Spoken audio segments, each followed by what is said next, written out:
আচ্ছা, am I audible or not বলতে পারলাম না, কারণ হচ্ছে গিয়ে কি না, এটা রেকর্ডেড জিনিস, এটার মধ্যে কোনো ইন্টারাকশনের সুযোগ নাই। তারপরেও আমি চেষ্টা করব যতদূর পারা যায় আর কি, ততদূর বোঝানোর আমার সেন্স যতটুকু আছে এই মুহূর্তে আর কি। তো সব সময় তো আর বেস্ট ডেলিভার করা পসিবল না। এক এক সময় দেখা যাচ্ছে যে একটা জিনিস আমি কাজ করলাম, তারপর দেখা যাচ্ছে আমি তার চেয়েও বেটার করতে পারি এক সময়ে। আবার হচ্ছে গিয়া মানে আলটিমেট কোনো ইয়া নাই আর কি, প্যারামিটার নাই যে এই সময়ে আমি বেস্ট বলতেছি। তো আজকে কনস্টিটিউশনের হচ্ছে কি কোনো র্যান্ডম একটা টপিক নিয়ে, র্যান্ডম না, অনেকগুলো টপিক নিয়ে কথা বলার চেষ্টা করব। অনেকগুলো টপিকের মধ্যে একটা হচ্ছে গিয়া কি বলবো, যে ইন্ডিয়ান সাবকন্টিনেন্টের মধ্যে একটা ডক্ট্রিন আছে, খুবই পপুলার ডক্ট্রিন বলা হয় আর কি। এটা বলা হয় doctrine of basic structure, doctrine of basic structure. তো বেসিক জিনিসটা শব্দটার মানে কি? বেসিক শব্দটার মানে হচ্ছে বেসড, ফাউন্ডেশন। একটা বিল্ডিং যখন করা হয় তখন হচ্ছে কি সিভিল ইঞ্জিনিয়ার কি করে, এটা বেস স্থাপন করে, ঠিক আছে? বেস স্থাপন করে। এই বেস যদি নষ্ট করা হয় তাহলে হোল জিনিসটা কি হয়, আমার নষ্ট হয়ে যায়। তো বেসিক জিনিসে মানে আমি বলতে চাচ্ছি কনস্টিটিউশনের এমন কিছু ফান্ডামেন্টাল জিনিস আছে।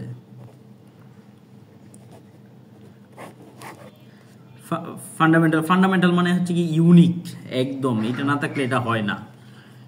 তো ফান্ডামেন্টাল হচ্ছে কি মৌলিক জিনিস। তো মৌলিক জিনিসটা যদি হচ্ছে কি বিরক্ত করে, তাহলে যে মূল ফ্রেমওয়ার্ক, হোল দ্য ফ্রেমওয়ার্ক, এটা হচ্ছে কি ভাঙ্গে পড়া যায়।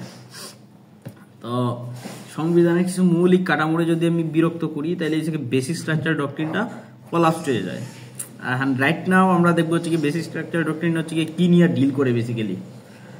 তো বাংলাদেশে আসে হচ্ছে কি 8th অ্যামেন্ডমেন্ট মামলা দ্বারা। 8th অ্যামেন্ডমেন্ট মামলার মধ্যে হচ্ছে গিয়া আনোয়ার হোসেন চৌধুরী ভার্সেস বাংলাদেশ, এটাকে 8ম সংশোধনী মামলাও বলে। কিন্তু ইন্ডিয়ান সাবকন্টিনেন্ট শুরু হয়েছে অনেক আগে থেকে, স্পেশালি যেহেতু এটা ভারতীয় ডক্ট্রিন একটা। তো ভারতীয় ডক্ট্রিনটা এটার জন্ম লাভ করে 1951-এর দিকে। 1951-এর দিকে তখন জওহরলাল প্রেসিডেন্ট। তখন একটা মামলা হয় চম্পইকাপন ভার্সেস দুরাইরা জৈন কেস স্টাডি। তো এই কেস স্টাডিটা বেসিক্যালি হয় হচ্ছে কি একটা জিনিস নিয়ে, আমাদের সংবিধানের 28-4 আর ইন্ডিয়ান সংবিধানে 28-4 বলা হয়েছে যে পজিটিভ এনফোর্সমেন্ট।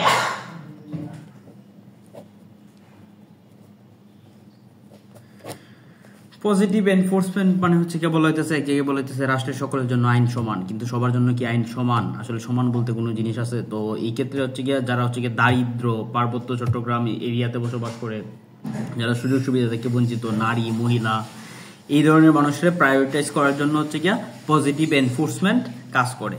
তো ভারতের মধ্যে চম্পইকাপন ভার্সেস দুরাই রাজন যে মামলাটা হয়েছিল, তো এই মামলার কাহিনী হচ্ছে ব্যাকওয়ার্ড ক্লাস পিপল যারা আছে, মানে ব্যাকওয়ার্ড ক্লাস পিপল বলতে হচ্ছে গিয়া ওখানে বলে কি তাদের জন্য হচ্ছে গিয়ে স্পেশাল ল করা যেতে পারে, কিন্তু আবার স্পেশাল ল আবার এই যে ইকুয়ালিটিরে এক্সিড করতো না। তুমি কি বলতে পারবে না যে এই যে ইকুয়ালিটি হইতেছে না, কারণ তারা দিয়ে দিতেছো, কারণ সংবিধান বলতেছে যে পজিটিভ এনফোর্সমেন্ট করার কথা আর কি। তো তো এই যে কেসটা, এই কেসটা নিয়ে ফার্স্ট হচ্ছে গিয়ে আলোচনা করি। এখানে হচ্ছে গিয়ে লেখা আপনি অ্যাভয়েড করার চেষ্টা করবেন as thing as possible। তো চম্পকাপন ভার্সেস দুরাই রাজন, আচ্ছা মামলাটা লিখি আমি।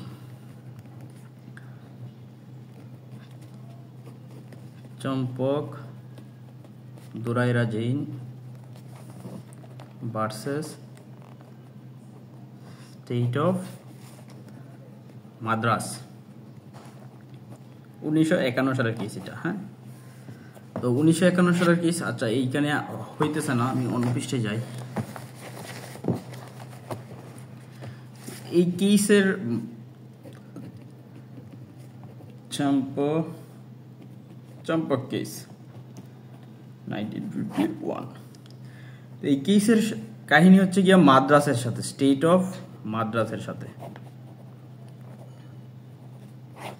স্টেট অফ মাদ্রাসের সাথে কি হয়েছে, এসসি নামে একটা কথা আছে। এসসি মানে হচ্ছে scheduled class, scheduled class. Indian কনস্টিটিউশনের আর্টিকেল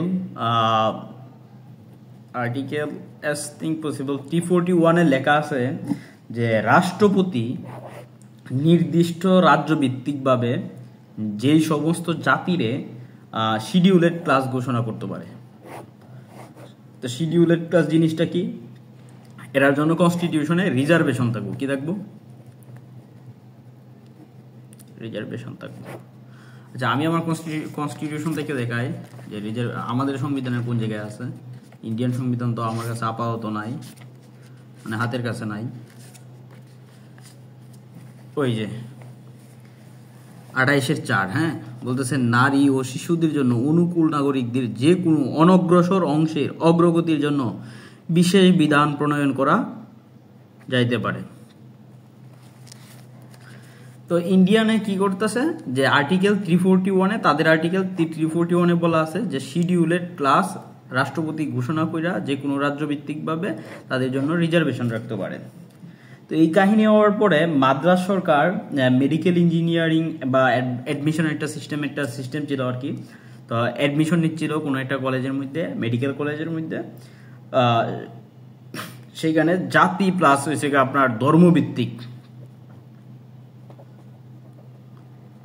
ইন্ডিয়াতে তো ক্যাস্ট সিস্টেম আছে, তো জাতি বা ধর্মভিত্তিক যে ব্যবস্থাটার মাধ্যমে আসন বন্টন করছিল।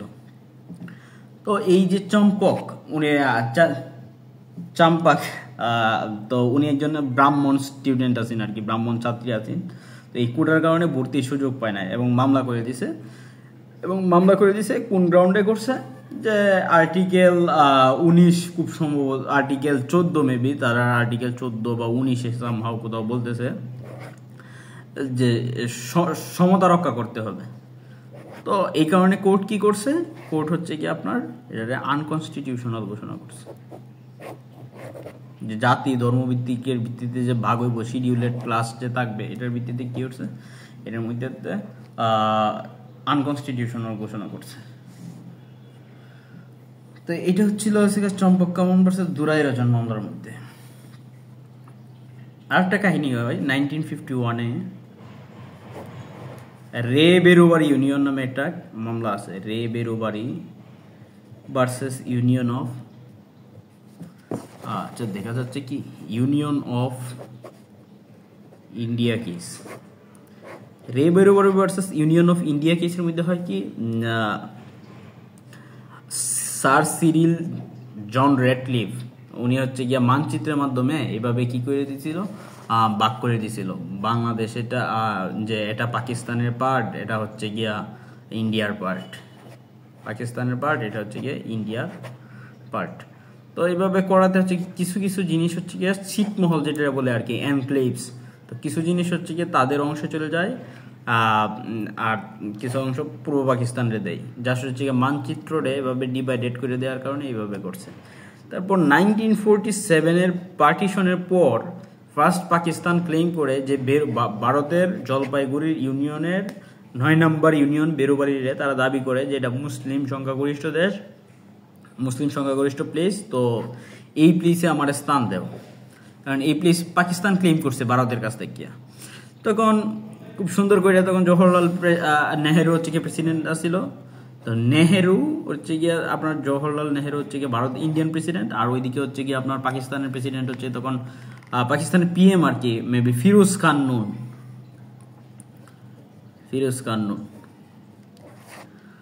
তো ফিরোজ খান নুন কি করলো, যে ফিরোজ খান নুন নেহেরুর সাথে এগ্রিমেন্ট করলো। এগ্রিমেন্ট বিভিন্ন কারণে হয়েছে, এখন এগ্রিমেন্টে বলা হয়েছে যে জলপাইগুড়ির যে এই বেরোবাড়ি ইউনিয়নটা ওটা হচ্ছে ভারতরে দিয়ে দিবে। তো ভারতরে দিতে গেলে প্রবলেম কি, প্রবলেম হচ্ছে গিয়ে ইন্ডিয়ান কনস্টিটিউশনে বলতেছে তারা রাজ্যের ক্ষমতা বাড়াইতেও পারে কমাইতেও পারে, এটা বলা ইউনিয়ন লিস্ট আর কি, ইউনিয়ন লিস্ট বাড়াইতেও পারে কমাইতেও পারে, মানে একটা রাজ্যরে ছোট করতে পারে বড় করতে পারে, এই ক্ষমতা গভর্নমেন্টের আছে। তো গভর্নমেন্টের আছে, তো তখন হচ্ছে গিয়া এই এই পজিশনে যখন গেল হচ্ছে এই যে বেরোবাড়ি হচ্ছে গিয়া পাকিস্তানরে দিয়ে দিবে, পূর্ব পাকিস্তানরে দিয়ে দিবে, তখন ইন্ডিয়ান মাস পিপলরা খুবই ইয়া হয়ে যায় আর কি, ইমোশনাল হয়ে যায় এবং প্রটেস্ট করে যে না, একটা দেশের জায়গা তুমি আর এক জায়গায় ট্রান্সফরমেশন করতে পারো না। তো এটার জন্য মামলা হয়, মামলা হওয়ার পরে বলে যে হ্যাঁ তুমি চেঞ্জ করতে পারবা, এই যে কিনা বলে টেরিটরি চেঞ্জ করতে পারবা।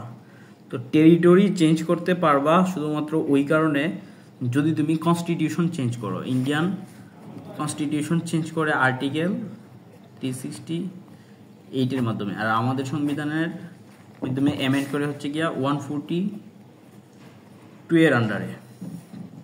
তো দুইটা হচ্ছে কি ডিফারেন্ট টার্ম।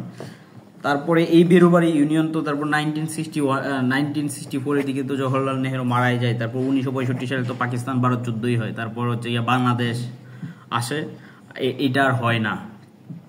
এটা না হওয়ার পরে পরবর্তীতে হচ্ছে গিয়ে মুজিব ইন্দিরা চুক্তি হয় 1974 সালে। 1974 সালে মুজিব ইন্দিরা চুক্তির মাধ্যমে কাজী মুখলেসুর রহমান ভার্সেস স্টেট একটা মামলা হয়। মামলার মাধ্যমে তখন বাংলাদেশ ভারতের ছিটমহল দাবি করে, ভারত বাংলাদেশের ছিটমহল দাবি করে। তো ওই ফলশ্রুতিতে হচ্ছে কি এক্সচেঞ্জ হয়, এটা হচ্ছে গিয়া কি বলে এনক্লেভস এক্সচেঞ্জ বলে, হচ্ছে কি ছিটমহল বিনিময় বলে। আমাদের সংবিধানে এটা হচ্ছে কি কাজী মুখলেসুর রহমান ভার্সেস বাংলাদেশ দিয়ে। তখন বাংলাদেশের কনস্টিটিউশন আবার চেঞ্জ করতে হয়েছে, তার টাইমে চেঞ্জ করতে হয়েছে। 28 নভেম্বর 1974 সালে বাংলাদেশের সংবিধানের আর্টিকেল 2 এর চেঞ্জ করতে হয়েছে। আর্টিকেলটা আমি দেখাই, আর্টিকেলটা হচ্ছে গিয়া এই যে আর্টিকেল 2। আর্টিকেল 2 বলতেছে Bangladesh is a unitary independent and sovereign republic is to known as the people's republic. না, এটা আর্টিকেল 1। আর আর্টিকেল 2 এ কি বলতেছে, the territory of the republic. রিপাবলিকের টেরিটরি কি হইব? তো দেখেন এখানে লেখা আছে যে তৃতীয় সংশোধন আইন অন্তর্ভুক্ত এলাকা বলিয়া উক্ত আইনে বহির্ভূত এলাকা উল্লেখিয়া তদ বহির্ভূত যে সকল এলাকা পরবর্তীকালে বাংলাদেশের সীমানাভুক্ত হইতে পারে। মানে স্টেট তো একটা abstract sense, state abstract sense না, যে কোন সময় হচ্ছে গিয়ে স্টেটের এরিয়া বাড়বো, কোন সময় কমবো, এটা তো আর বোঝা যায় না। তো বিভিন্ন যুদ্ধ করে বাড়তে পারে, আইনি সামঞ্জস্যের মাধ্যমে বাড়তে পারে। বাংলাদেশ মিয়ানমারের থেকে সমুদ্র সীমা দিচ্ছে, মহিজুপান দিচ্ছে, কত নটিক্যাল মাইল হবে, তো ওই এলাকাগুলো বাংলাদেশের টেরিটরি কি না, তো এটা একটা প্রশ্ন রাখে। তো প্রশ্নের কারণে কি করছে, আমাদের কনস্টিটিউশনে চেঞ্জ আনছে, আর তারার কনস্টিটিউশনেও চেঞ্জ আনা হয়েছিল। তখন হচ্ছে কেমন হয়, তাদের 100তম সংশোধনী করা হয়, ভারতের 100তম সংশোধনী করা হয়। তো এই আলোচনার মাধ্যমে কি হইতেছে জানেন হইতেছে যে বেসিক স্ট্রাকচার ডক্ট্রিনটা হচ্ছে কি প্রশ্নবিদ্ধ করতেছে। বেসিক স্ট্রাকচার ডক্ট্রিনটা প্রশ্নবিদ্ধ করতেছে যে পার্লামেন্ট যে কোনো সময় হচ্ছে কি তাদের অ্যামেন্ডমেন্ট পাওয়ার ইউজ করতে পারে কিনা, ঠিক আছে। তারপরে হচ্ছে গিয়া আমরা দুইটা কেস দেখলাম, হ্যাঁ, একটা হচ্ছে গিয়া বেরোবাড়ি ইউনিয়নের কেস, আর একটা হচ্ছে চাম্পাকামদুরের রেজান মামলা। তো দুইটা জিনিসের মধ্যে খুবই কনফ্লিক্ট থাকে। একটা হচ্ছে গিয়া ডিপিএসপি হচ্ছে directive principles of state policy, আর একটা হচ্ছে গিয়ে আপনার ফান্ডামেন্টাল রাইটস, এফআর রাইটস। এই দুটোর মধ্যে সবসময় একটা কনফ্লিক্ট থাকে। ডিপিএসপি হচ্ছে গিয়া ওই জিনিস, ওইটার মধ্যে কনফ্লিক্ট থাকে না। ওইটার মধ্যে কিভাবে কনফ্লিক্ট থাকে, এক্সিকিউটিভের সাথে জুডিশিয়ারির কনফ্লিক্ট থাকে। এটা কেউ বলবে না। ফ্র্যাঙ্কলি বলতে গেলে যদি সরকার যদি খুব কঠিন থাকে, স্ট্রিক্ট থাকে, জওহরলাল নেহেরু, ইন্দিরা গান্ধীর এই সমস্ত মানে এই টাইপ ক্ষমতার অধিকারী যদি থাকে কোনো পার্সন সরকারের অধিষ্ঠিত হয়, তাহলে দেখা যায় হচ্ছে কি জুডিশিয়ারি পাওয়ারটা কম হয়ে যায় আর এক্সিকিউটিভের পাওয়ারটা বাইরে যায়। এক্সিকিউটিভের পাওয়ারটা বাইরে যায়। তো এক্সিকিউটিভের পাওয়ার তখন বাড়ে যখন হচ্ছে ডিপিএসপির পাওয়ার বাড়ে। ডিপিএসপি মানে ডিরেক্টিভ প্রিন্সিপালস অফ স্টেট পলিসির পাওয়ার বাড়ে। আবার যদি ডিপিএসপির পাওয়ার বাড়ে তাহলে ফান্ডামেন্টাল রাইটসের অধিকারটা একটু খর্ব হয়, একটু শর্ট ডাউন হয়। ফান্ডামেন্টাল রাইটস কিন্তু সবসময় আপনি এক্সিকিউট করতে পারবেন না, কোর্টে গিয়ে রিড করতে পারবেন না। ভারত সংবিধানের আর্টিকেল 32 বলতেছে, আম্বেদকর যখন লেখে তখন এটা হার্ট অফ দ্য কনস্টিটিউশন বলছিল, যে এটা হচ্ছে গিয়ে ভারতীয় সংবিধানের হৃদয়। যদি ফান্ডামেন্টাল রাইট ব্রিচ হয় তাহলে এটার আন্ডারে হাইকোর্টে যাওয়া যায়। আবার 226 নম্বর আর্টিকেলের আন্ডারে ইন্ডিয়ান কনস্টিটিউশন অনুযায়ী কই যাওয়া যায়? সুপ্রিম কোর্টে যাওয়া যায়, সুপ্রিম কোর্ট অফ ইন্ডিয়াতে যাওয়া যায়। আর বাংলাদেশের আর্টিকেল যদি চিন্তা করেন তাহলে আর্টিকেল 44 এর আন্ডারে গিয়া 102 এর আন্ডারে গিয়া রিট জুরিসডিকশন করতে হয়। এটা আই থিঙ্ক এই নলেজ সেট আপ করে আমরা একটু আগায় যাইব হচ্ছে কি একটা মামলা আসবে, তো স্টেট অ্যাকুইজিশন অ্যাক্ট আছে একটা, স্টেট অ্যাকুইজিশন অ্যাক্ট।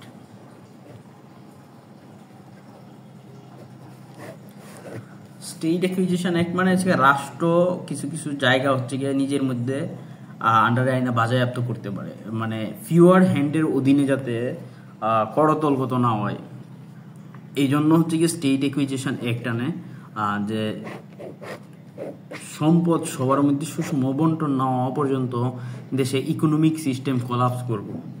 তো এই ব্যবস্থার জন্য সর্বপ্রথম হচ্ছে গিয়া জওহরলাল নেহেরু কি করে স্টেট অ্যাকুইজিশন অ্যাক্ট আনে, মানে স্টেট অ্যাকুইজিশন অ্যাক্ট না, মানে রিফর্ম করা লাগে, স্টেট রিফর্ম করার জন্য অ্যাক্ট আনে। তো তখন হচ্ছে কি শঙ্করী প্রসাদ নামে একটা মামলা হয়, Shankari Prasad versus Shankari Prasad Deo versus state of Punjab,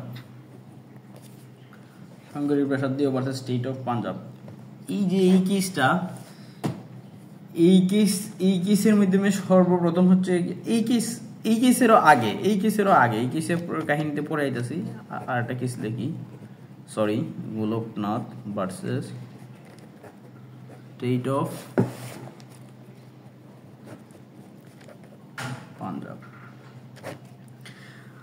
তো গোলকনাথ হচ্ছে কি গোলকনাথের মধ্যে দুই ভাই আছিল, একটা হচ্ছে হেনরি গোলকনাথ আর একজন হচ্ছে উইলিয়াম গোলকনাথ। তারা দুই ভাই, তাদের কাছে 500 একর জমি আছে। তারা পাঞ্জাব সরকার তখন একটা আইন করছে যে পাঞ্জাব সিকিউরিটি অ্যান্ড টেনিউরস অ্যাক্ট 1953 খুব সম্ভবত আইনটা, তখন আইন করে যে ভারত সরকার আইন করে, তখন হচ্ছে ভারত সরকার কি করেছে যে এই আইনের হচ্ছে নবম তফসিলে রাখছে। আচ্ছা, এনে একটা ইন্টারেস্টিং কাহিনী, নবম তফসিল কি?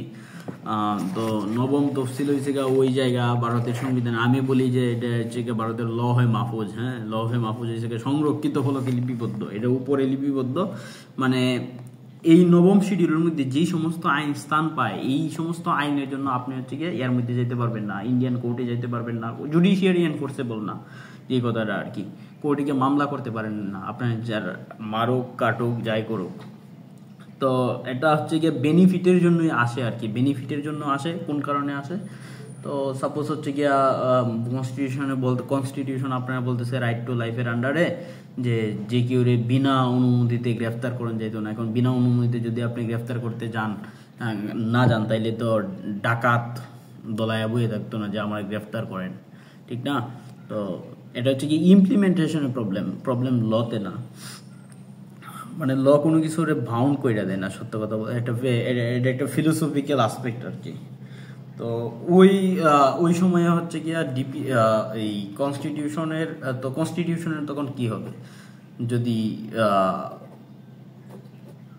গ্রেফতার করেই ফেলে তার কারণ তারা তো না জানায় গ্রেফতার করতেছে। এটা আছে সিআরপিসি 54-এ, সিআরপিসি সেকশন 54-এ, এই গ্রাউন্ডে পুলিশ হচ্ছে কি গ্রেফতার করতে পারে। বাংলাদেশের একটা মামলা ছিল যে ব্লাস্ট ভার্সেস ইন্ডিপেন্ডেন্ট ইউনিভার্সিটির একজন স্টুডেন্ট আর কি, ব্লাস্ট ভার্সেস মানে মামলাটা আমার মনে পড়তেছে না, ব্লাস্ট 55 DLR মামলার ডিএলআরটা মনে আছে, 55 DLR 363 নাম্বার পেজ আছে, এটা 363 নাম্বার পেজের মধ্যে আছে। তো ওইখানে হচ্ছে গিয়া সিআরপিসির তখন হচ্ছে গিয়ে বিভিন্ন আলোচনা করে সিআরপিসির অনেক রিফর্ম করতে হয়, কোর্ট অনেক ডিরেকশন দেয়। যাই হোক, আমরা হচ্ছে গিয়ে বেসিক স্ট্রাকচার ডক্ট্রিন ফিরত আসি। তো আলোচনা করতেছিলাম হচ্ছে Golaknath versus state of Punjab. তো গোলকনাথের দুই ভাই আছেন, হেনরি গোলকনাথ আর হচ্ছে গিয়ে উইলিয়াম গোলকনাথ। তাদের দুই ভাইয়ের কাছে 500 একর জমি আছে। তো 500 একর জমি মানে কি, অনেক জমি। তো এই জমিটা তো আমার গরিবের মধ্যে ডিস্ট্রিবিউট করতে হবে। ডিপিএসপি বলতেছে যে তুমি ডিস্ট্রিবিউট করবা, কারণ হচ্ছে কি সোশ্যাল ওয়েলফেয়ার লাগবো।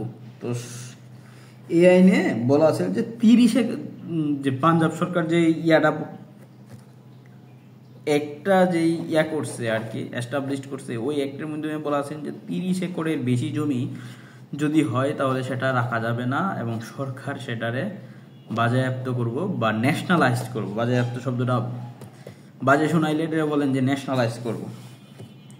তো ব্যক্তি মালিকানা রাখতে পারবো না, কত 30 একরের উপরে যদি জমি থাকে তাইলে সেটা ব্যক্তি মালিকানা রাখতে পারবো না। তারপর গোলকনাথ প্রথমেই গেছে কই যাইব, আর প্রথমেই গেছে 226 নম্বর আর্টিকেলের আন্ডারে ইন্ডিয়ান কনস্টিটিউশনের ফান্ডামেন্টাল রাইটস কল বলে আর্টিকেল হাইকোর্টে গেল। হাইকোর্টে কে গেল? গোলকনাথ গেল।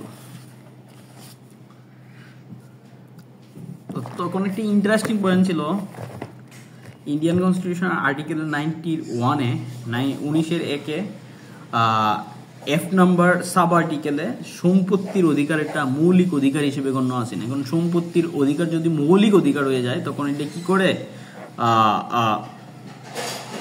রিড করা যাইব। তো গোলকনাথ ওই নিয়ে গেছে, কারণ এর আর্টিকেল 14-তে বলতেছে যে আইন সবার জন্য সমান। আবার তার 500 একর জমি আছে, আর আবার সরকার বলতেছে 30 একরের জমি বেশি আপনি রাখতে পারবেন না। তো এটা একটা প্রবলেম। তো তখন কি করছে, ভারতীয় সংবিধানে যে 7টা মৌলিক অধিকার আছে, তখন 44th অ্যামেন্ডমেন্ট আইনা 1978-এ কি করছে, 1978-এ এই সম্পত্তির অধিকারে রাখছে, বাট এটা সাধারণ অধিকার হিসেবে রাখছে। রাইকা এটা 300 নম্বর আর্টিকেলে নিয়ে গেছে।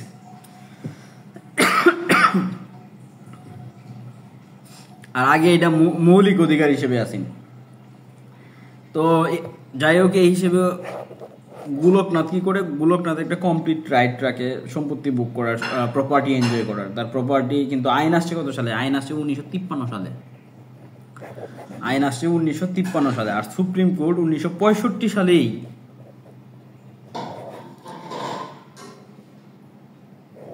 এই পাঞ্জাব হাইকোর্ট থেকে ট্রান্সফার করে নিজস্ব জুরিসডিকশনে নিয়ে যায়। তাহলে 17তম সংশোধনী কি করছিল? 17তম সংশোধনী মিথ্যা হয়ে যাবে গোলকনাথের কথা অনুসারে, কারণ এই সংশোধনী সংবিধান বিরোধী।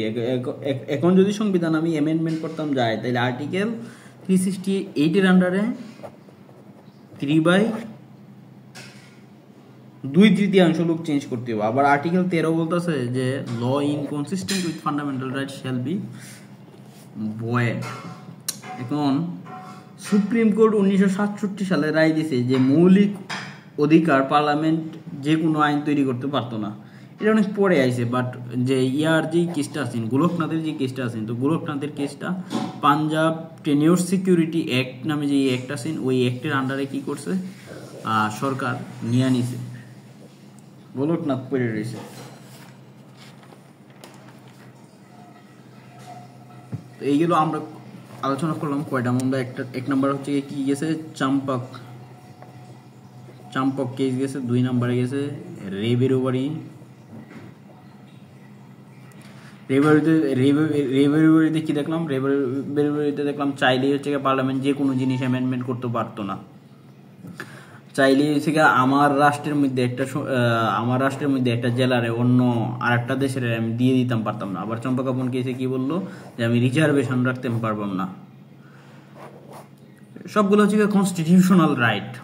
আবার 3 নম্বরে কি হইলো, 3 নম্বরে হচ্ছে যে গোলকনাথ কেস হইলো। গোলকনাথ কেসে কি করলো, যে এই যে 500 একরের বেশি জমি তুমি 30 একরের বেশি জমি তুমি রাখতে পারবে না, এটা যদি তুমি রাখো তাহলে তো আমি কাটিল করবাম। গোলকনাথ কি করছে, গোলকনাথ ফেল করছে। তো এইভাবে যাইতে থাকার ফলশ্রুতিতে এক সময় গিয়ে কি হয়, মানে কলাপসটা কোন জায়গায় হইতেছে, একটা হচ্ছে ডিপিএসপি আর একটা হচ্ছে ফান্ডামেন্টাল রাইট। ফান্ডামেন্টাল রাইট যখন প্রাধান্য পায় তখন হচ্ছে কি হয়, যে ব্যক্তি সুরক্ষার আইনটা বেশি হয়। আবার ডিপিএসপি যখন কানেক্ট হয় তখন জাতীয়তা বা সরকারের আসপেক্টটা পূরণ হয় বেশি।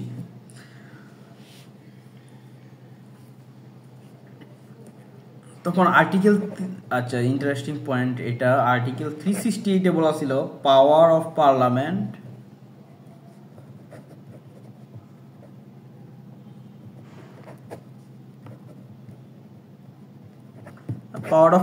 To amend the constitution is unlimited. মানে পাওয়ার অফ পার্লামেন্টের ক্ষমতা আছে না আনলিমিটেড। যদি আপনি 2/3 এই যে 3/2 ভোট মেজরিটি নিয়ে পার্লামেন্টে যান, তাহলে যে কোনো জিনিস হচ্ছে কি আপনি পার্লামেন্টে অ্যামেন্ড করতে পারবেন। পার্লামেন্ট যদি যে কোনো সময় যে কোনো জিনিসে অ্যামেন্ড করতে দেয়, তাহলে এটা একটা প্রবলেম না? তো ফান্ডামেন্টাল রাইটস বলেও কিছু থাকতো না, কনস্টিটিউশন জাস্ট একটা মেয়ার একটা কাগজের পাতা হয়ে যাইব, জালমুড়ির পাতার মতন হয়ে যাইব। তো এটা বলা, এটার কনস্টিটিউশনাল আসপেক্টে বলে এটা ফেকেট কনস্টিটিউশন। ফেকেট কনস্টিটিউশন জিনিসটা কি, মানে আমি কনস্টিটিউশন লিখে দিলাম, বাট কাগজে কলমে লিখে দিলাম, বাট এটার কোনো ইয়া নাই, ভিত্তি নাই। যেরকম জার্মানি ছিল, এটা জার্মানি যখন হচ্ছে গিয়ে হিটলার ক্ষমতায় ছিল, তখনও তাদের সংবিধান ছিল ভাইমার কনস্টিটিউশন বলে। তো ভাইমার কনস্টিটিউশন নাও মাত্র কনস্টিটিউশন ছিল। যখন স্ট্যালিনের যখন পঞ্চবার্ষিক পরিকল্পনার নীতি আয়ে বা যখন মুসোলিনি আসে, তখন হচ্ছে গিয়া তখন হয়তো কনস্টিটিউশন ছিল না, বাট হচ্ছে গিয়ে কার্যকর ছিল না। যেই সমস্ত কনস্টিটিউশন আছে বাট কার্যকর না, এটা বলা হয় ফেকেট কনস্টিটিউশন। তো এইভাবে যদি পার্লামেন্ট হচ্ছে গিয়ে চেঞ্জ করতে থাকে, একটার পর একটা ল চেঞ্জ করতে থাকে, এবং সংবিধানের মধ্যে যে কোনো ল পাস করে যদি বলতে থাকে যে এইটাই ল, তাহলে তো হচ্ছে গিয়া সমস্ত কিছু ফেকেট হয়ে যেতেছে। এই সমস্যার সলিউশন কি? তো এই সমস্যার সলিউশন করতে গিয়া মানে আইন কইরে জমি কাড়ে নিতে পারে, ব্যক্তিরে টাকা দিতে এমন কিছুই নাই। যে কোনো জিনিসটা নেহেরু সরকার কি করছিল, 9 শিডিউলের মধ্যে স্থান দিয়ে কি করছে, এটা জুডিশিয়ারি এনফোর্সেবল না। আর বাংলাদেশের ক্ষেত্রে কি হয়, বাংলাদেশের ক্ষেত্রে আর্টিকেল 8.2 বলা আছে যে জুডিশিয়ারি এনফোর্সেবল না। জুডিশিয়ারি এনফোর্সেবল না, কি এনফোর্সেবল না? ডিপিএসপি এনফোর্সেবল না। বাংলাদেশে ডিপিএসপি বলে না, বাংলাদেশে বলে FPSP, fundamental principles of the state policy.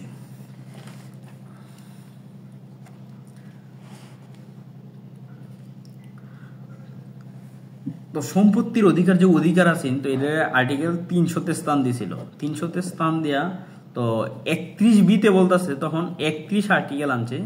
31-এর এ ছিল, বি ছিল, তখন 31-এর সি নেহেরু সরকার অ্যাড করছে। নেহেরু সরকার অ্যাড করে বলতেছে যে 31B-তে যা থাকবো তা এটা 9 শিডিউলের মধ্যে থাকবো, এবং 9 শিডিউলের মধ্যে তো এটা বিচারিক পর্যালোচনা হইতো না, যেহেতু এটা জুডিশিয়ারি এনফোর্সেবল না। তো কাহিনী হইতে থাকে এইভাবে হচ্ছে কি, ভারতের বিভিন্ন স্থানে কি করে, বিভিন্ন স্থানে হচ্ছে কি আপনার জমি নিতে থাকে, যারা 530 একরের বেশি জমি আছে, তখন তো জমিদার আছিল, জমিদারি প্রথা উচ্ছেদ করে পাঞ্জাবের আরেকজন জমিদার আছিল। তখন আরেকটা কেস আমরা স্টাডি করছিল, কারণ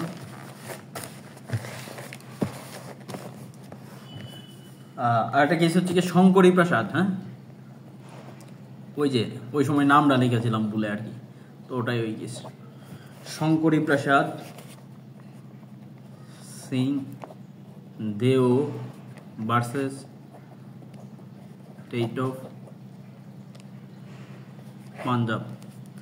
তো এই কেসের মধ্যে পাঞ্জাবের ল্যান্ডলর্ড আছেন, জমিদার আছেন, হচ্ছে কি বলে শঙ্করী প্রাসাদ, তো তার জমি নিয়ে নিতেছে, যেহেতু তার কি একরের জমি বেশি ছিল। এখন ভারত সংবিধানের মধ্যে আর্টিকেল 13-2 এতে বলছে, 13-2 এতে ল এর সংজ্ঞা দিছে, যে ল 13-3 ল এর সংজ্ঞা দিছে, সরি 13-তে সংজ্ঞা দিছে, বাট 13 অনেক তো সাব আর্টিকেল আছে, যার কারণে কনফিউজড হইলাম। তো 13-2 বলছে যে law inconsistent with fundamental right shall be void. এখন জমির অধিকার তো একটা সম্পত্তির অধিকার, তো হচ্ছে কি একটা সম্পত্তির অধিকার তো মৌলিক অধিকার হিসেবে আছে, ঠিক না? তো law inconsistent with fundamental right shall be void. এখন হচ্ছে কি 31C-তে এটা তো স্থান দিছে আপনার জুডিশিয়ারির 9th শিডিউলে, যে এটা জুডিশিয়ারি এনফোর্সেবল না। কিন্তু 13-3 হচ্ছে সংজ্ঞাটা কি দিল, যে আর্টিকেল 13 সাব আর্টিকেল 3 কি বলতেছে ইন্ডিয়ান কনস্টিটিউশন, যে law includes act, ordinance, order, rules, custom, usage. তো কোনো জায়গায় বলা নাই যে এমেন্ডেড অ্যামেন্ডমেন্ট যে করতেছে, কনস্টিটিউশন যে অ্যামেন্ডমেন্ট করতেছে, এটা কি ল কিনা। তো এটা যেহেতু ল না, তো দেশের স্বার্থ রক্ষার্থে সোসাইটির নিডের পার্সপেক্টিভে শঙ্করী প্রসাদের মামলাটাও ডিসমিসড হয়ে যায় এবং গভর্নমেন্ট কি করে, গভর্নমেন্ট হচ্ছে গিয়া শঙ্করী প্রসাদের যে ল্যান্ড আছিল ওইটা হচ্ছে গিয়া দখল করে নেয়। তো এইভাবে যাইতে থাকার ফলশ্রুতিতে হচ্ছে গিয়া জওহরলাল নেহেরু যখন হচ্ছে গিয়া 17তম সংশোধনী করলো, 17তম সংশোধনী করে তো 31টা চেঞ্জই করেছে। 31টা চেঞ্জ করে কি করছে, 9 শিডিউলে রাখিয়েছে। তো এইভাবে সেম ভাবে মামলা আগাইতে থাকে, মামলা আগাইতে থাকার কারণে আর এক মামলা হয়, Sajjan Singh versus state of Rajasthan.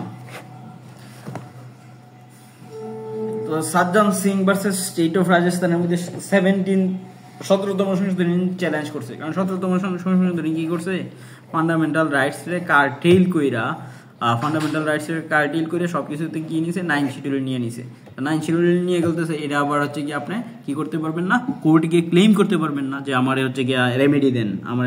তো কোর্ট রেমেডি দিতে বাধ্য না, কারণ 9 শিডিউলে যা যাইবো তা কোর্ট হচ্ছে গিয়া ডিসকাস করতো না বা এড়াইয়া চলবো, ইগনোর করবো,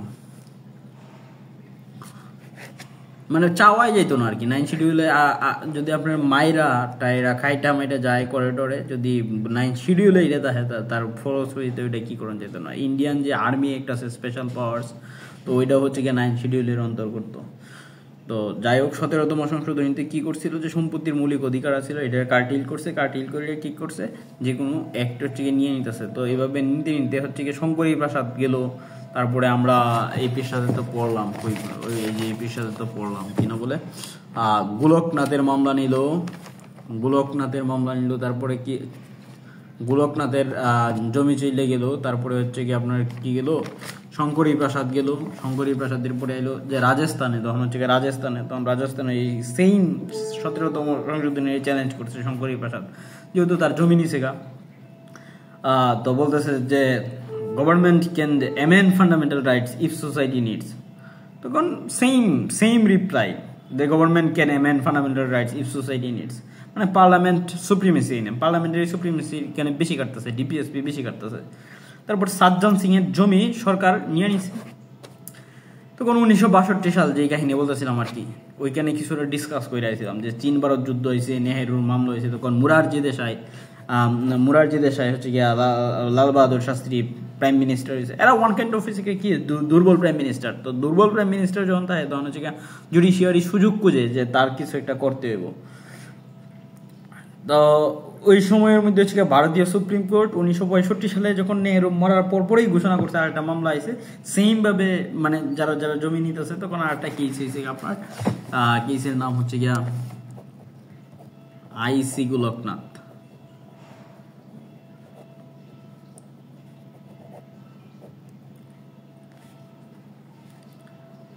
and Ors versus state of Punjab NRS।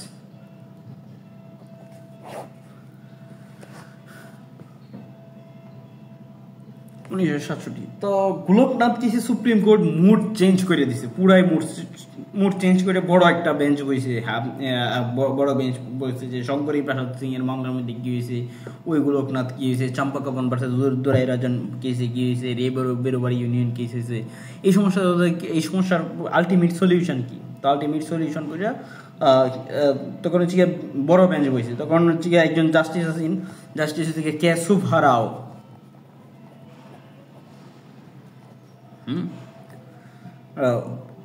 কুকারা বুসুব্বারাও বলে দীর্ঘ সময় আলোচনা করছেন। 11 জন বেঞ্চ বইছেন 11 জন বেঞ্চ করে 6-5 রেশিওতে একটা ব্যালেন্সেড জাজমেন্ট দিছে যে সরকারের বিপক্ষে গেছে। আর্টিকেল 368 এর আন্ডারে আপনি যে কোনো জিনিস হচ্ছে কি অ্যামেন্ডমেন্ট করে বলতে পারবেন না যে আমি সংবিধান সংশোধন করে গলাকাটা আইন আনলাম, তো এটা বাস্তবায়ন করবো এখন। এটা আপনি যে কোনো সময় আপনি বলতে পারবেন না, কারণ ফান্ডামেন্টাল যে রাইটস আছে সিটিজেনের, এটার জন্যই তো কনস্টিটিউশন, ঠিক না? কনস্টিটিউশনের কবি নজরুলের একটা কবিতা আছে যে এইরকম, আমি ফিলোসফিক্যাল গেইন এখানে মারতেছি না, বাট কিছুটা আসছে, আমি না বইলেও পারতেছি না। বিষয়টা এইরকম যে বইয়ের জন্য মানুষ আসে নাই, মানুষের জন্য বই আসছে। তো সংবিধান জিনিসটা কিরকম হচ্ছে কি, সংবিধান মানুষের জন্য আসছে, মানুষ সংবিধানের জন্য না। যদিও হচ্ছে গিয়া আমাদের সংবিধানকে ডিফেন্ড করার জন্য আর্টিকেল আছে, আর্টিকেল 21 আছে আমাদের দেশে। ভারতের সংবিধানে ডিপিএসপির যে পার্ট আছে, ওই পার্টের 4-এ সিটিজেন ডিউটি বলা আছে। বাট সিটিজেন ডিউটি কখন করবো? সিটিজেনের প্রাণনাশ হইলে তখন, সিটিজেনের ফান্ডামেন্টাল রাইটস ব্রিচ হইলে তখন এই কেসের মাধ্যমে হচ্ছে গিয়া 6-5 রেশিওতে হচ্ছে গিয়ে কি সরকারের বিপক্ষে গেছে।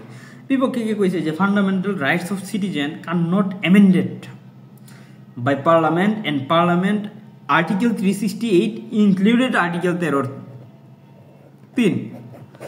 13 যে লয়ের সংজ্ঞা দিছিল, এটা বলতে যে অ্যামেন্ডেড করা মানে হচ্ছে গিয়ে ল না, যেই কারণে একটা টেকনিক্যাল ইস্যু দেখায় হচ্ছে গিয়ে ভারত কোর্ট চলে যায়।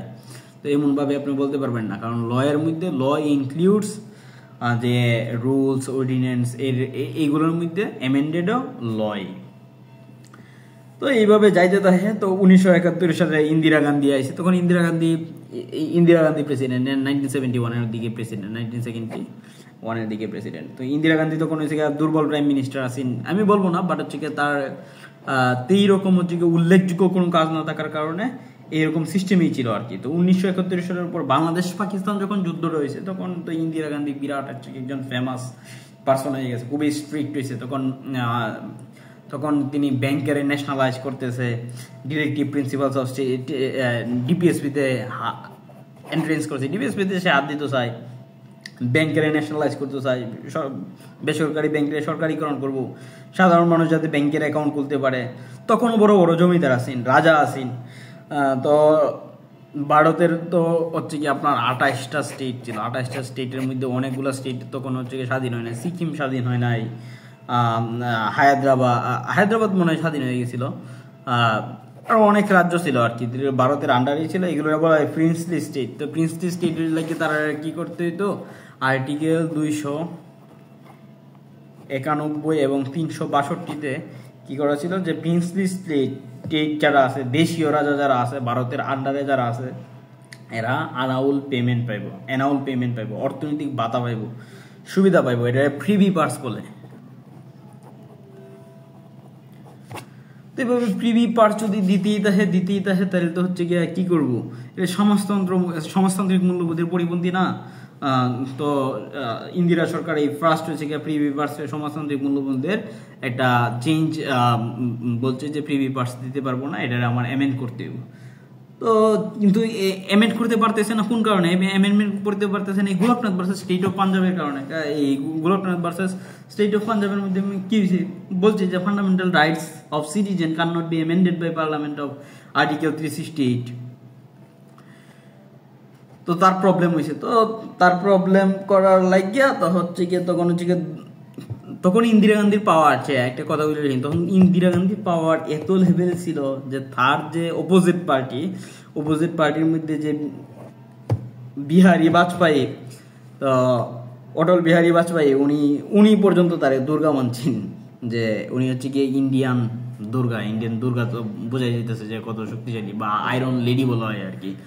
তখন ইন্দিরা গান্ধী ফার্স্ট হচ্ছে গিয়া 24তম সংশোধনী আনছে, 25তম সংশোধনী আনছে, 26তম সংশোধনী আনছে, 29তম সংশোধনী আনছে, একত্রে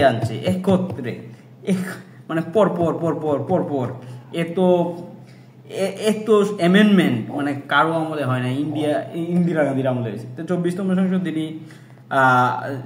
সংশোধনী আইনা এই গোলকনাথের যেই কেস আছেন, রায় আছেন, তো ওই রায়ের এগেইনস্টে যায়, তো ওইটারে ডিসমিস কইরা দেয়। আবার 25তম সংশোধনী ব্যাংকে ন্যাশনালাইজ করে, আবার 26তম সংশোধনীতে ওই যে প্রিভি পার্স আছেন এটারও খতম করে দেয়, যে প্রিভি পার্স আমি আর দিব না।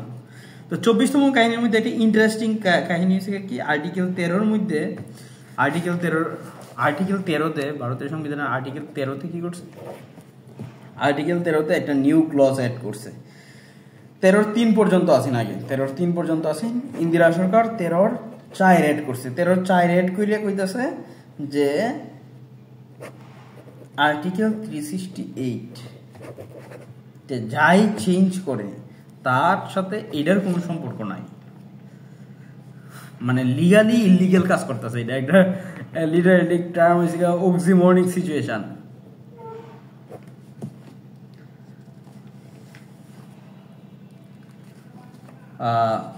তখন আস্তে ধীরে এইভাবে হইতে থাকে তখন ওই চলতে থাকে, ওই যে 500 একরের বেশি জমি হচ্ছে কি রাখা যায়, 30 একরের বেশি জমি যারা আছে তারা রাখতে পারবে না। তখন হচ্ছে গিয়ে 29তম সংশোধনীতে Kerala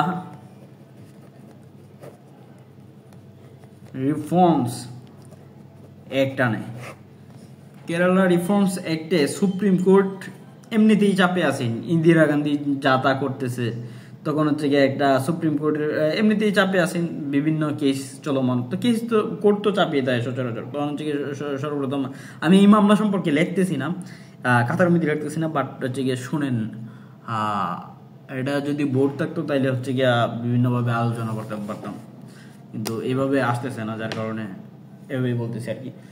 Keshavananda Bharati versus state of Kerala, এটার ক্যাবি কেস বলে অনেকে আর কি। এই ক্যাবি কেস, এই মামলার কার্যক্রম চলে আপনার 68 দিন চলে। 100টা মামলার রায় বাদ দেয় এই কেসের মাধ্যমে। এবং 70টা দেশের, বলা হয় যে 70টা দেশের কনস্টিটিউশন অ্যানালাইসিস করে এই রায় দেওয়া হয়েছিল। 29তম সংশোধনীর রায়ে কেরালা রিফর্মস অ্যাক্ট আনছে ইন্দিরা গান্ধী সরকার। কেরালা যে ল্যান্ড রিফর্ম আছে ওইগুলো হচ্ছে গিয়ে সংস্কার করব। তো সংস্কার করতে করতে এক পর্যায়ে কি হচ্ছে গিয়া, তারা একটা মঠে যায়, হিন্দুদের মঠ আছে না, মঠে যায়। তো মঠের মধ্যে হচ্ছে কি, এটা বলা হয় এডনির মঠ।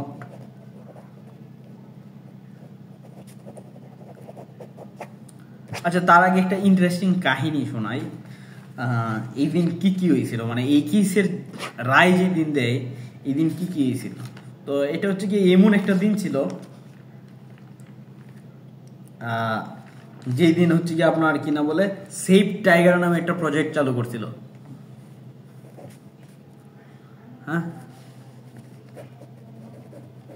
সেভ টাইগার প্রজেক্ট কর্মসূচি চালন করছিল। তো এই 24 এপ্রিল, মানে মামলার রায়টা দিয়েছে কত সালে, 24 এপ্রিল খুব সম্ভবত 1973। খুব সম্ভবত না, এটাই 24 এপ্রিল 1973 সালে। এই 1973 সাল বলা হয় যে ভারতের ইতিহাসে একটা ইভেনচুয়াল ইয়ার, মানে এই দিন ঋষি কাপুর নামে যে হিরো আছেন ওনারে একটা ববি সিনেমা করছিল। তো ববি সিনেমার মধ্যে চকলেট হিরো খেতাব দেয়। 1973 সালে the first effort war made to save project tiger শুরু হয়েছে ইন্দিরা গান্ধীর আমলে। ন্যাশনাল টাইগার কনজারভেশন অথরিটি বলা হয় এটারে, যে NTCA, national tiger conservation authority. এবং ওই দিন 24 এপ্রিল জন্ম নেয় হচ্ছে ভারতের ইতিহাসের ঈশ্বর, ক্রিকেট ঈশ্বর সচিন রমেশ টেন্ডুলকার। আর এই দিনেই on that day historic landmark judgement made by the Indian supreme court of 13 জাজেস হেয়ার দিস কেস। 13 জন জাজই সুপ্রিম কোর্টে আসছিল তখন। 13 জন মিলে সবাই বসে পড়ছিল এই কেসের রায় দিতে। এটা এত বড় একটা ঐতিহাসিক রায় আসছিল। তো এটা তো বললাম, এই মামলার কার্যক্রম চলছে 68 দিন। 100টা মামলার রায় বাতিল হয়ে যায়। 703 পৃষ্ঠার মামলা হয় এটা। এটা এত বড় একটা সিগনিফিকেন্ট রোল প্লে করে ইতিহাসে।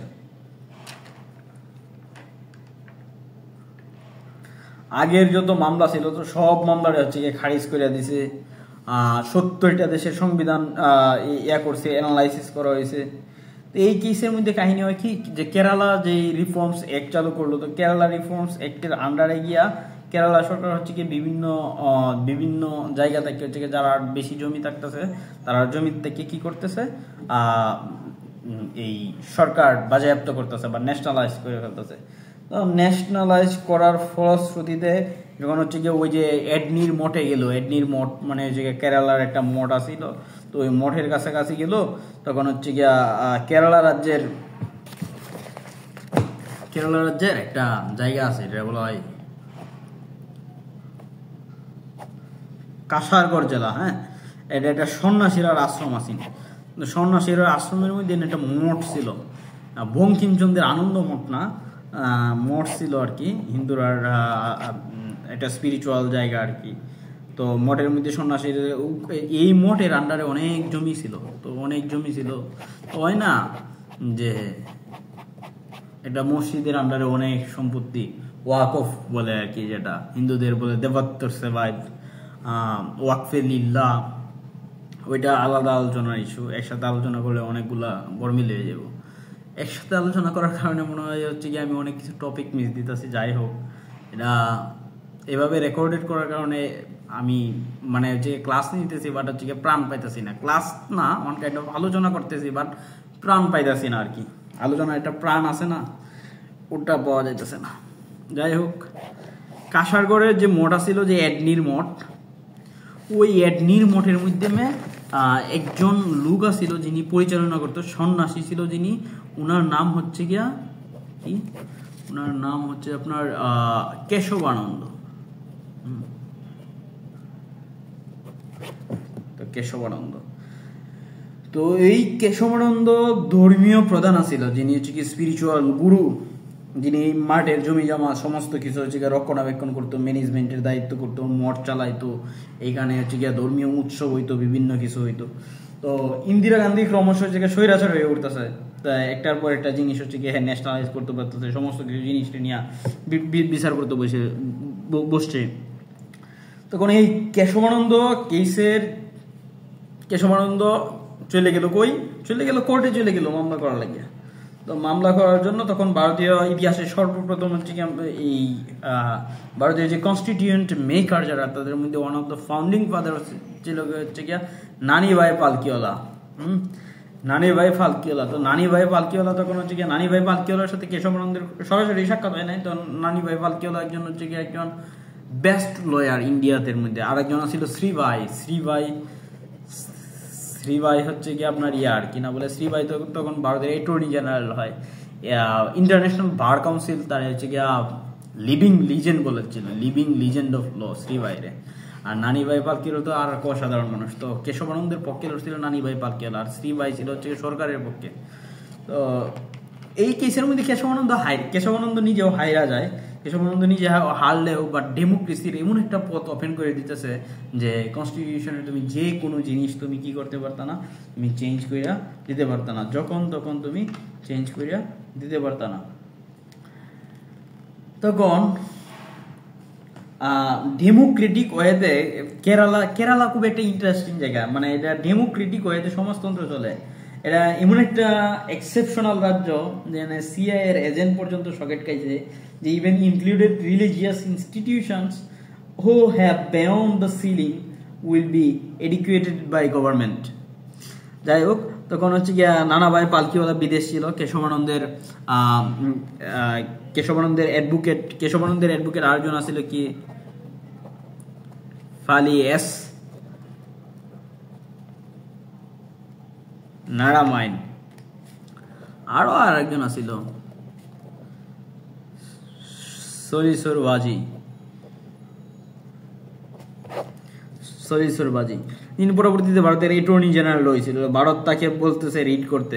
তো এই ফার্স্ট হচ্ছে সবাই হচ্ছে গিয়ে রিড করে না, তো রিড করে তো বিভিন্ন গ্রাউন্ডে হচ্ছে গিয়ে সমতার গ্রাউন্ডে করে, আর্টিকেল 40 আন্ডারে করে, যে সবার রাইট সমান, তো আমার জমিন তুমি নিতেছো কেন, তো এটা তো হচ্ছে গিয়ে কনস্টিটিউশনাল না, আনকনস্টিটিউশনাল। তো আনকনস্টিটিউশনাল এইভাবে যদি কেস চলতে থাকে তাহলে একটার পর একটা চলতেই থাকে। তখন ফার্স্ট হচ্ছে নানিভাই পালকিওয়ালা নানিভাই পালকিওয়ালা তো তখন বিদেশ, তখন হচ্ছে গিয়া যারা কেস নড়তেছে তাদের পক্ষে নানিভাই পালকিওয়ালা যোগাযোগ করে, কমিউনিকেট করে, কারণ নানিভাই পালকিওয়ালার কাছ থেকে পরামর্শ চায়, অ্যাডভাইস চায়।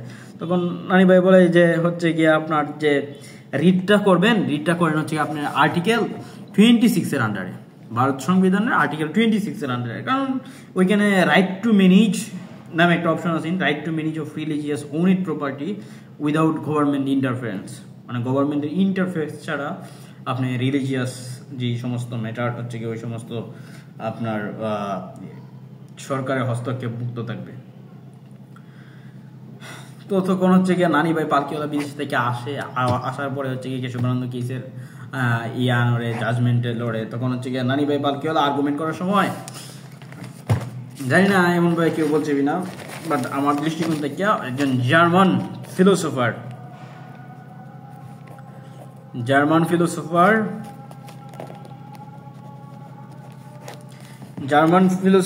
হচ্ছে গিয়া কার্ল স্ক্যামিট। হ্যাঁ,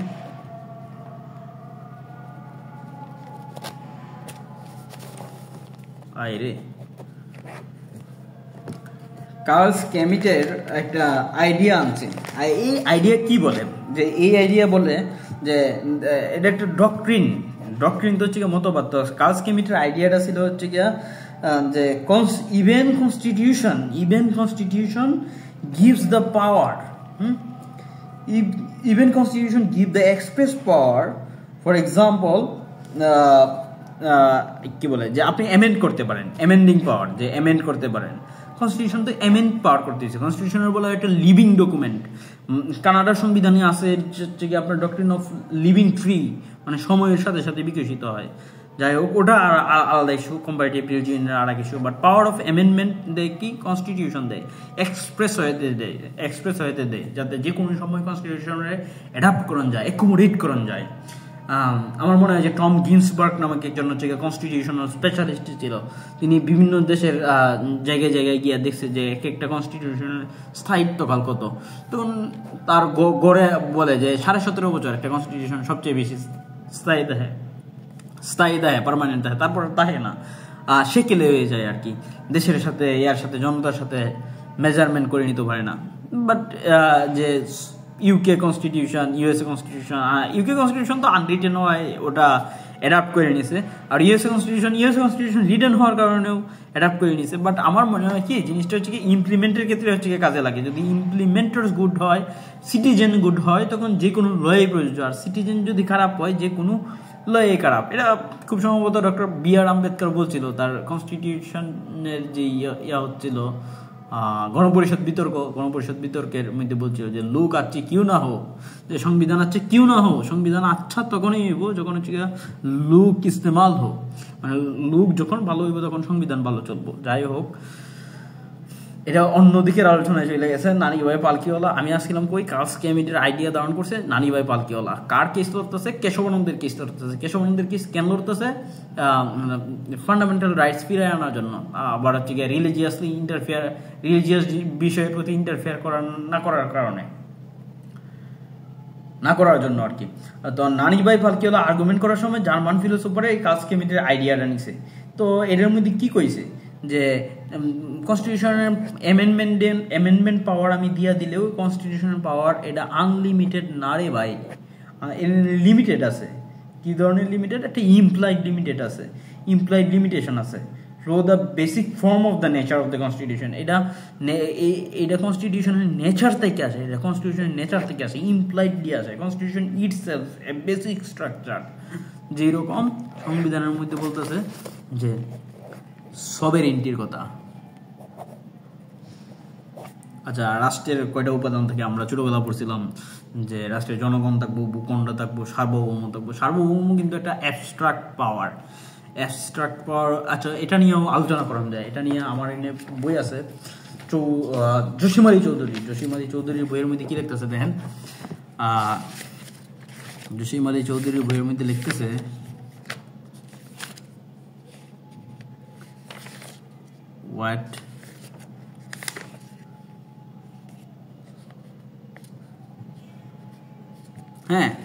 স্টেট মানে কি।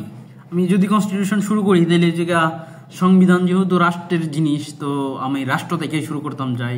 তাহলে এটাই বলছিল চৌধুরী জসিম আলী হচ্ছে এই যে article 1 মন্টিভিডিও convention of rights and duties states 1933 এটা কনভেনশন হয়েছিল যে একটা রাষ্ট্র হইতে হইলে কি লাগবে, বলছে যে একটা পার্মানেন্ট পপুলেশন থাকতে হইব, ডেফিনিট টেরিটরি থাকতে হইব, গভর্নমেন্ট থাকতে হইব, capacity enter into relationship with other state. এটা কই বলা আছে?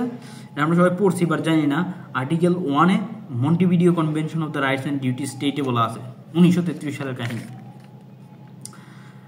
তো সভেরেন্টি হচ্ছে আপনার কি বলে, এই জসিম আলী চৌধুরী বলতেছে যে sovereignty is an inherent quality of a government, inherent quality of a government. তো সভেরেন্টি কই বলা হইতেছে, সভেরেন্টির কথা আপনি সভেরেন্টির আইডেন্টিটি কোথায়, সভেরেন্টির আইডেন্টিটি হচ্ছে আপনি দেখেন যে কনস্টিটিউশনে বলা আছে, বাংলাদেশের সংবিধানে বলা আছে যে বাংলাদেশের জনগণ, আমরা বাংলাদেশের জনগণ এভাবে গ্রহণ করে হচ্ছে কি সার্বভৌমত্ব একটা জাতি স্থাপন করছি, দিস ইজ সভারেন্টি। তো সভারেন্টি আছে, আমরা কি করবাম, আমরা ডেমোক্রেসি পালন করবাম, এগুলো হচ্ছে মূল নীতি, এগুলো ছাড়া তো একটা রাষ্ট্র ব্যবস্থা চলতে পারে না, নয় তো আপনি অটোক্রেটিক হয়ে যাবেন, সরকার অটোক্রেসি রুল প্রয়োগ করব। তো যে সমস্ত দেশে আর কি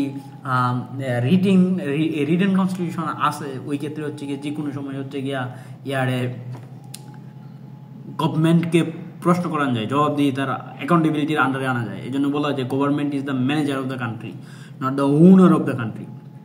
বাট কনস্টিটিউশন ছাড়া যদি যে রাষ্ট্রটা চলে, এই রাষ্ট্রটা বলা হয় কি, এই রাষ্ট্রটার তো কোনো ইয়া নাই, কোনো ভ্যালিডিটি নাই, তার পিপলস, তার জনগণ, দ্য উইল কি, তার ইচ্ছা কি, তার এক্সপ্রেস কি, তার সেন্টিমেন্ট কি, এগুলো সে ইগনোর করে। যাই হোক, তো এইগুলো চাইলেই যে কার্লস কেমিটির যে আইডিয়া, এইগুলো চাইলেই হচ্ছে কি আপনি কি করতে পারবেন না, অ্যামেন্ডমেন্ট করতে পারবেন না। আপনারা কার্লস কেমিট বলতেছে যে আপনারা অ্যামেন্ডের পাওয়ার দিলাম, বাট হচ্ছে কি আপনি যে এইগুলো চাইলেই হচ্ছে কি আপনি অ্যামেন্ডমেন্ট করতে পারবেন না, এটা ফেকেট কনস্টিটিউশন হয়ে যায়, ফেকেট কনস্টিটিউশন হয়ে যায় না। তো যার মানে ইফিলস কোভার কার্লস কেমিট আসলে হচ্ছে কি হিটলারের আমলে ওনারা হচ্ছে কি ক্রাউন জুরিস্ট বলে, ওনারা ক্রাউন জুরিস্ট বলে। আচ্ছা, ক্রাউন জুরিস্ট একটা খুবই মজার জিনিস, জার্মান বুদ্ধিজীবী ক্রাউন জুরিস্ট বলে থার্ড রেজ কইতো। থার্ড রেজ বলতে মানে এমন একজন শীর্ষস্থানীয় আইনবিদ আছেন উনি, যিনি শাসকের আইনি বৈধতা তৈরির দায়িত্ব পালন করছে। হ্যাঁ, নাৎসি সংবিধান, হিটলারের কার্যকলাপ, হিটলার অনেকজন মানুষ মারছিল ওই দিন 1934 সালে। হ্যাঁ, 1934 সালের নাইটে, হ্যাঁ, এটা বলা হয় যে night of the long knives, night of the long knives. তো night of the long knives যুক্তি নিয়ে নাৎসিদের রাজনৈতিক হত্যারে তিনি কি করছে বলছিল যে হিটলার সার্বভৌম ক্ষমতা প্রয়োগ করছে। তো এই 30 জুন থেকে 2 জুলাই হিটলারের আর্মিরা তারা সমর্থন করছে। কারা করছে? এই যে কার্লস কেমিটের যুক্তির সমর্থন করছে, এই জন্যই ওনার ক্রাউন জুরিস্ট বলে। বাট হচ্ছে গিয়া দেখেন যে এই যে ওনার যে আইডিয়াটা নানি ভাই পালকিওয়ালা নিয়ে কোর্টে বলল, এবং কোর্টে এই ফার্স্ট 13 জন জজ, হ্যাঁ 13 জন জজ 7:6 সে ডিভাইডেড হইয়া সবচেয়ে একটা ব্যালেন্সেড রায় দিল। ব্যালেন্সের ট্রাই কারে দিছে? ব্যালেন্সের ট্রাই দিছে ভারতে দিছে। তারপরে তো ভারতে আর থাকে না, এটা বাংলাদেশে পাইছে। বাংলাদেশে আইছে ইয়ার মাধ্যমে, আনোয়ার হোসেন চৌধুরী ভার্সেস বাংলাদেশ কেস দ্বারা। এই মামলার মধ্যে 7:6 দিয়ে বলতেছে যে parliament is not equal to constituent assembly. যে পার্লামেন্ট নট ইকুয়াল টু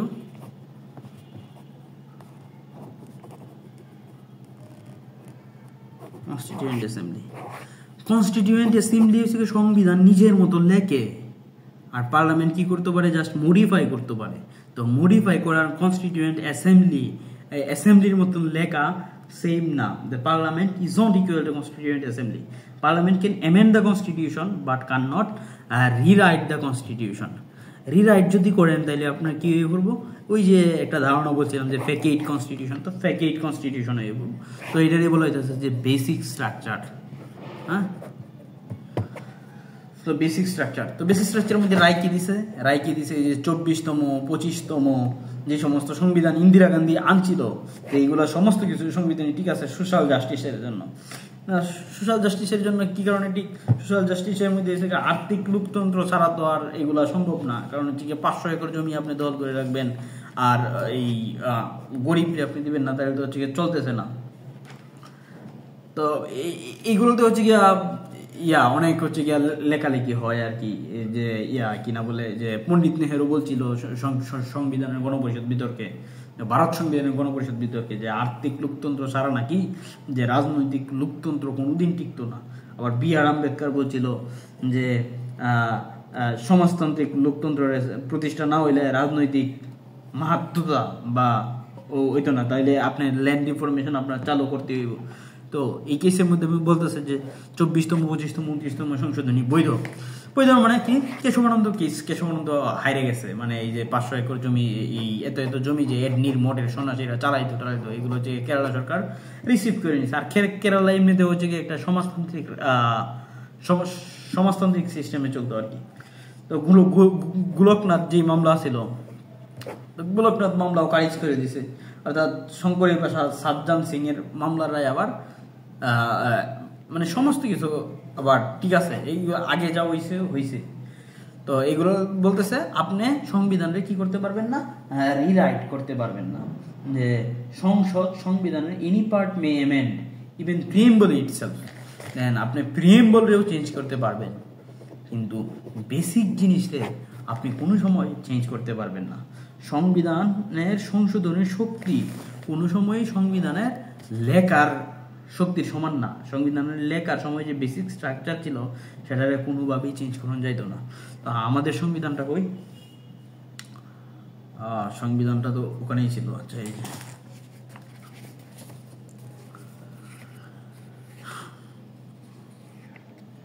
আমাদের বেসিক স্ট্রাকচার কি, আমাদের বেসিক স্ট্রাকচার এখন লেখা দিছে যে এইসব জিনিস আপনারা চেঞ্জও করতে পারবেন না। এই যে supremacy of the constitution, supremacy of the constitution, এই যে দেখা যাচ্ছে যে সংবিধানের মৌলিক বিধানাবলী সংশোধনের অযোগ্য, basic provision of the constitution are not amendable. তো এনে কি বলা হইতেছে যে সংবিধানের 142 অনুচ্ছেদে যাহা কিছুই থাকুক না কেন, 142 কি কইতেছে, 142 ফেরত যাই, 142 বলতেছে যে অ্যামেন্ডিং পাওয়ারের কথা। অ্যামেন্ডিং পাওয়ার, যে কনস্টিটিউশন আপনি অ্যামেন্ডমেন্ট করতে পারবেন, বাট সংবিধানের প্রস্তাবনা প্রিএম্বল প্রথম ভাগের সকল অনুচ্ছেদ, মানে ফার্স্ট থেকে আর্টিকেল 1 থেকে 7 পর্যন্ত, দ্বিতীয় ভাগের সকল অনুচ্ছেদ মানে কি, দ্বিতীয় ভাগের সকল অনুচ্ছেদ এই যে ভারতের যেটা বলে ডিপিএসপি, বাংলাদেশের যেটা বলে এফপিএসপি, আপনি চেঞ্জ করতে পারবেন না।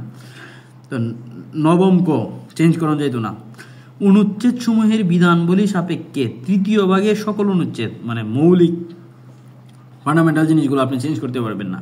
এবং 11 ভাগের 150 অনুচ্ছেদ সংবিধানে চেঞ্জ করা যেত না। তাহলে আমি কয়টা বিষয় দেখলাম, 1 প্রস্তাবনা, 2, 3, 4, 5, 5টা জিনিস দেখলাম। কিন্তু আসলে 5টা জিনিস না, যেহেতু ইনি বলতেছে দেখেন সংবিধানের অন্যান্য মৌলিক কাঠামো সংক্রান্ত অনুচ্ছেদ বিধানবলী সংযোজন, পরিবর্তন, প্রতিস্থাপন, রহিতকরণ কিংবা অন্য কোনো পন্থায় সংশোধনের অযোগ্য হইবে, ইট ইজ আনঅ্যামেন্ডেবল। তা এই অন্যান্য জিনিসটার মাধ্যমে আমি এখানে লেখা দিলাম যে এই অন্যান্য লেখার কারণে এটার মাধ্যমে কেবলমাত্র 55টা আর্টিকেল প্রায় সংশোধনের অযোগ্য না, মানে এনে বলার কারণে 55টা আর্টিকেল অযোগ্য হয়ে পড়ে। কিন্তু শুধুমাত্র 55টা না, এই অন্যান্য লেখার কারণে রিজনেবলি যদি কোর্টে আপনি স্যাটিসফাই করতে পারেন, তাইলে হচ্ছে কি যে কোনো জিনিস বেসিক স্ট্রাকচারের আন্ডারে ইনক্লুড কইরা এটা বলতে পারেন যে ইট ইজ নট অ্যামেন্ডেবল। সুতরাং অ্যামেন্ডেবল করা যাইব কি করা যাইতো না, এটা একটা ইনফিনিটি সাবজেক্ট, বাংলাদেশ সংবিধানে সরাসরি লেখা দিয়েছে। এবার এটা হচ্ছে গিয়া আনোয়ার হোসেন চৌধুরী ভার্সেস বাংলাদেশ মামলা দ্বারা। তো আই থিঙ্ক বড় হয়ে যেতেছে, আমি মনে হয় বলতে পারি নাই। এস ফর আই থিঙ্ক আজকে এতটুকুই থাক। Thank you so much for hear me.